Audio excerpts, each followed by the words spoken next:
Dévoile la réponse en fin d'émission. Celle qu'on va retrouver à Oman, c'est le corps des femmes qu'elle a dévoilé. C'est en effet en rédigeant une thèse quand elle était étudiante à Édimbourg, une thèse sur les corps dans la poésie de l'amour courtois dans l'Arabie du Haut Moyen-Âge, qu'elle a eu l'idée d'un premier roman. Les corps célestes, racontés par Joka Alarty elle-même, c'est l'inspiration.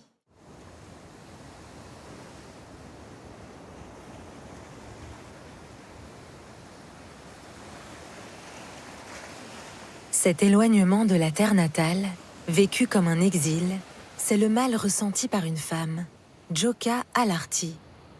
L'écrivaine poursuit ses études en Europe, très loin de sa patrie, le sultanat d'Oman. Son spleen lui souffle son second ouvrage, Les corps célestes, un roman en spirale pour une vaste fresque familiale, une galerie de personnages où se croisent tous les âges, comme autant de témoins des mutations qui transforment la société omanaise. En écrivant mon roman, je voulais décrire un monde qui s'estompe, un monde qui disparaît petit à petit, mais dont les racines restent en nous.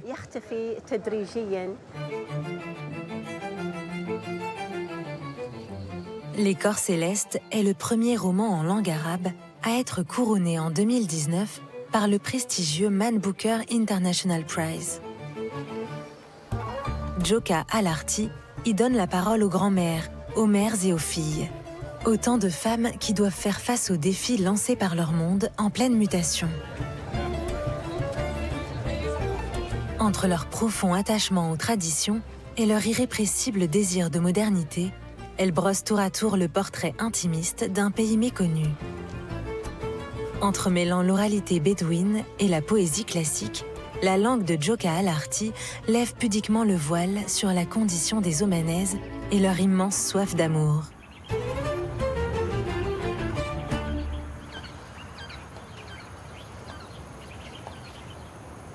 Issu d'une longue lignée de poètes omanais, Joka Alarty nous invite à découvrir, à quelques kilomètres de la capitale, l'univers tellurique de la montagne de Sahal.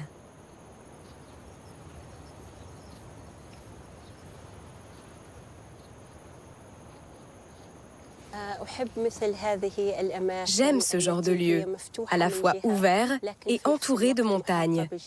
J'ai l'impression que ça crée une ambiance magique, idéale pour la méditation, la contemplation et la réflexion.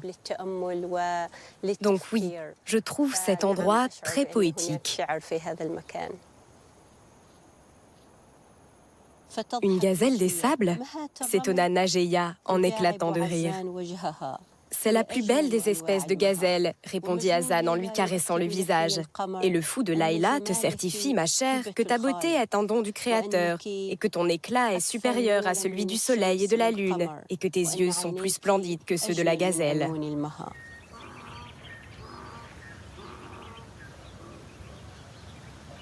Fou d'amour pour Najeya, la bédouine des corps célestes, Hazan cite l'un des plus célèbres poèmes d'amour du monde arabe.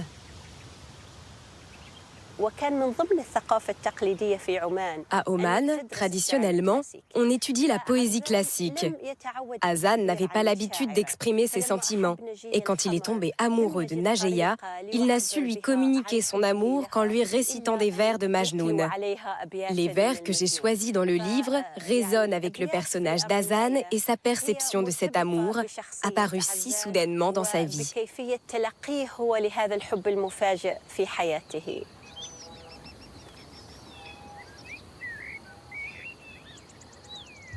Cette épopée amoureuse, dont la romancière s'inspire, conte la passion d'un jeune bédouin pour sa cousine.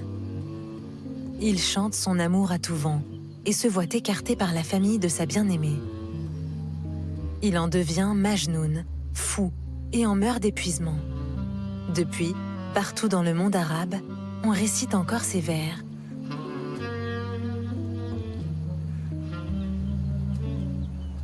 أراني إذا صليت يممت نحوها بوجهي وإن كان المصلى ورائيا وما بي إشراك ولكن حبها وعظم الجوى أعيا الطبيب المداويا J'aime beaucoup ce poème de Majnoun et Layla parce qu'il illustre bien le regard qu'il porte sur l'amour. C'est une expérience riche qui consume la vie entière. Il en est à remettre les clés de son bonheur et de sa misère à Layla. Donc, cet extrémisme amoureux est, à mes yeux, l'acmé des sentiments humains. Il pousse l'expérience de l'amour jusqu'à son plus haut point, ou jusqu'à son ultime limite. C'est en quelque sorte la note finale de ce chant existentiel. Donc oui, je peux comprendre la souffrance de Majnoun et je vois en lui un personnage intemporel, inspirant.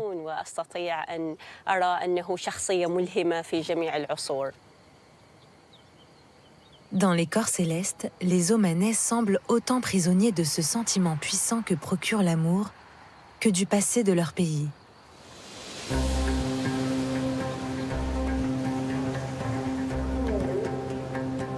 Un destin mal connu hors des frontières et qui s'est en partie écrit ici, à Moutra, le port historique de Mascate, sur ces quais où les marins omanais ont fait descendre nombre de marchandises, mais aussi d'esclaves.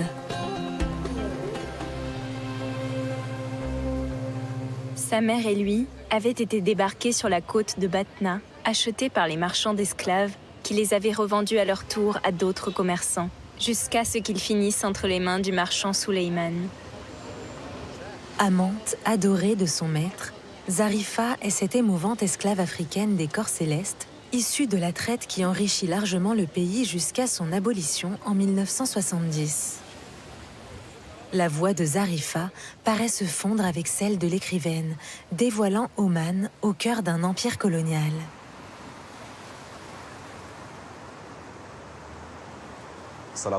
Les sultans d'Alia Ariba sont allés jusqu'en Afrique. Il y avait des colonies omanaises dans l'est de l'Afrique, dont Zanzibar, Mombasa et quelques territoires dans d'autres pays, comme le Rwanda, le Burundi et le Congo.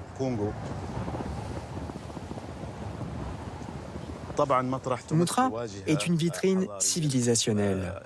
C'est à la fois un symbole de l'Antiquité et de la modernité. On y trouve d'anciens bâtiments qui ont gardé leur authenticité, mais aussi des bâtiments modernes. Tout comme dans le souk, on trouve des boutiques qui vendent des choses traditionnelles et des choses modernes. Et comme les personnages du roman de Djoka Alarti, la ville de Moutra, elle aussi, paraît osciller entre deux mondes. Oman s'est développé, a prospéré et s'est ouvert sur le monde extérieur. Au début des années 70, il n'y avait que 2 écoles et un hôpital à Oman. Mais maintenant, les écoles sont nombreuses. Les hôpitaux et les bâtiments aussi. C'est-à-dire qu'on est entré dans la modernité. Mais les changements dans la société en offensent certains plus que d'autres. Ils ont pu faire souffrir les populations bédouines, incitées par le gouvernement omanais à se sédentariser. Comme ici, à Al-Moudaibi. À la frontière du désert, ce petit village isolé ressemble étrangement à celui d'Awafi, le village fictif du livre de Djoka Alarti. Comme dans le roman, tout y semble pétrifié.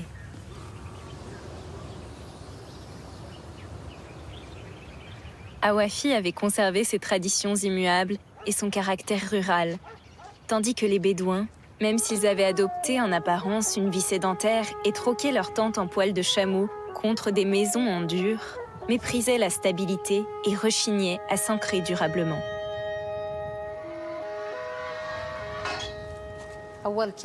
Avant, j'habitais dans un campement bédouin, en dehors de la ville. Là-bas, on avait des tentes et des abris. On n'avait pas de maison à étage, comme aujourd'hui. On n'avait pas de meubles, ni tout ce qu'on a maintenant.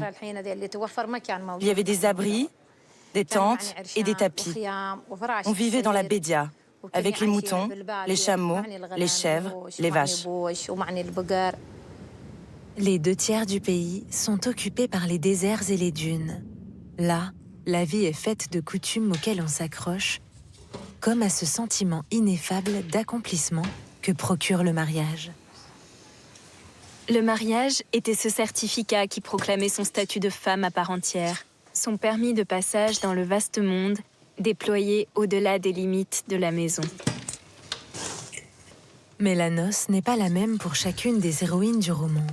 L'une se marie par amour, l'autre décline toutes les demandes, la dernière épouse par devoir. Pour mon mariage, ils avaient demandé ma main à mes parents. Ils s'étaient mis d'accord et les parents du fiancé leur ont donné la dot. Mais moi, je n'étais pas au courant. Ils ne m'avaient même pas demandé si je voulais me marier. Et ils pensaient que je serais timide le jour de mon mariage. Ils m'ont donc vêtue d'un habit comme celui-ci. Et nous, bédouines, on ne porte ça qu'une fois mariés. Ils m'ont fait porter cet habit et une burqa. Et ma mère avait acheté des bijoux en or. Je lui ai demandé pourquoi elle avait acheté ces bijoux. Elle m'a répondu, « C'est pour toi, tu vas te marier, ça y est. » Ma mère avait acheté les bijoux et moi, je n'étais même pas au courant.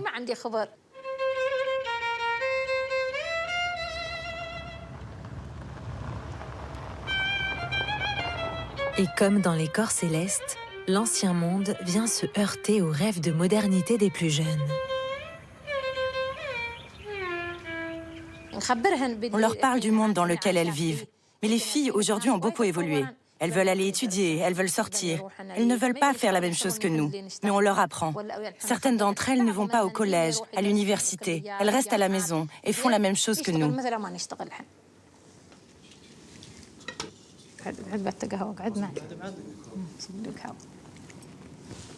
Et maintenant, comment ils servent les jeunes? Ils servent le café assis ou debout? Debout. C'est bien, parce que ça a toujours été inadmissible. Honteux de servir le café à son invité en étant assis. Il faut se rincer les mains debout, prendre la carafe debout. Il ne faut pas servir en étant assis. Ça ne se fait pas.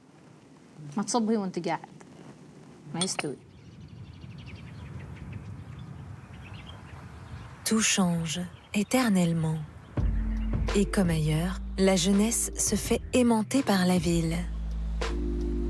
Ainsi, de nouveaux quartiers ne cessent d'apparaître dans la capitale, comme celui d'Al-Mouj, la vague en arabe.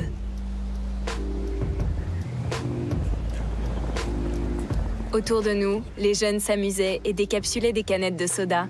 L'air marin ne cessait de se rafraîchir. Des lieux comme celui-ci représentent, à mes yeux, l'Oman moderne, ou une facette contemporaine d'Oman. Ils me permettent d'observer les gens, la manière dont ils changent, évoluent, comment ils interagissent dans la société, dans des espaces non traditionnels. Et en particulier ces femmes, comme la jeune et ultra-urbaine Londres, au prénom si singulier, qui symbolise toute cette modernité. J'imagine très bien Londres, des corps célestes, marcher dans ces rues ou s'asseoir dans les cafés. Elle a étudié à la faculté de médecine. Elle est médecin. Et comme la plupart des jeunes femmes d'aujourd'hui, elle a une voiture, donc elle peut aisément se déplacer et venir dans un lieu comme celui-ci pour retrouver ses amis. Londres, dont le prénom résonne avant tout comme une rupture désirée par sa mère, Maya. Avec ce prénom, c'est comme si elle renouait en quelque sorte avec son premier amour, qui a étudié à Londres.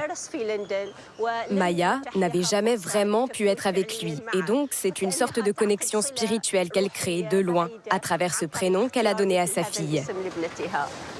Maya et son mari Abdallah vivent éloignés l'un de l'autre.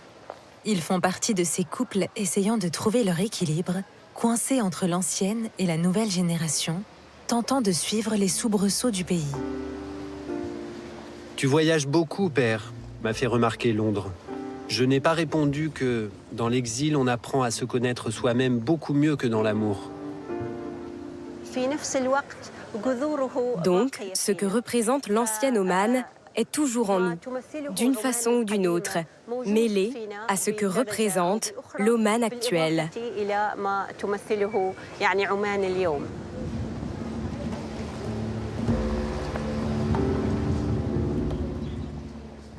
Il ne vole pas, mais il peut vivre sans problème dans le désert, c'est l'oryx d'Arabie.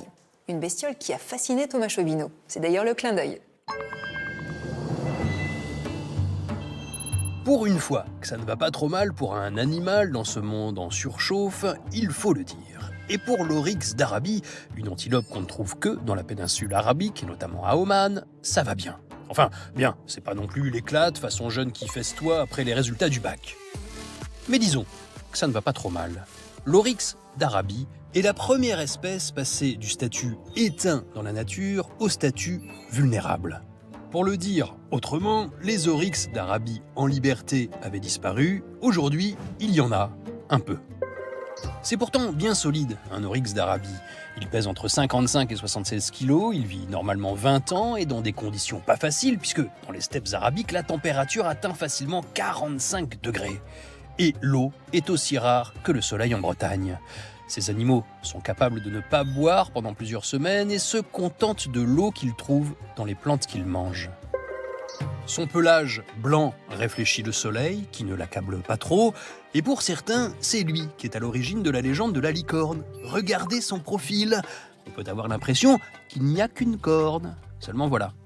Une viande consommée par les Bédouins, des cornes comme trophée pour les chasseurs, les oryx ont été victimes de la chasse intensive. Il ne restait plus que quelques dizaines d'individus à Oman dans les années 1960, qui ont été patiemment élevés en captivité, puis réintroduits au fur et à mesure dans les années 1980 et au début des années 2000.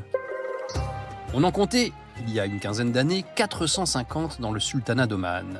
Mais, rebelote, à nouveau braconnée, la population est tombée à environ 60. On vous l'a dit, c'est pas non plus l'éclate façon jeune qui fesse-toi après les résultats du bac. Mais disons que ça ne va pas trop mal.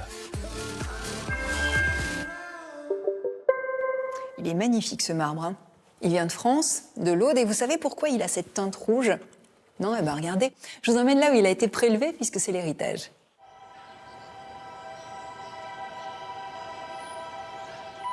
C'est un discret village de l'Aude, en plein pays cathare.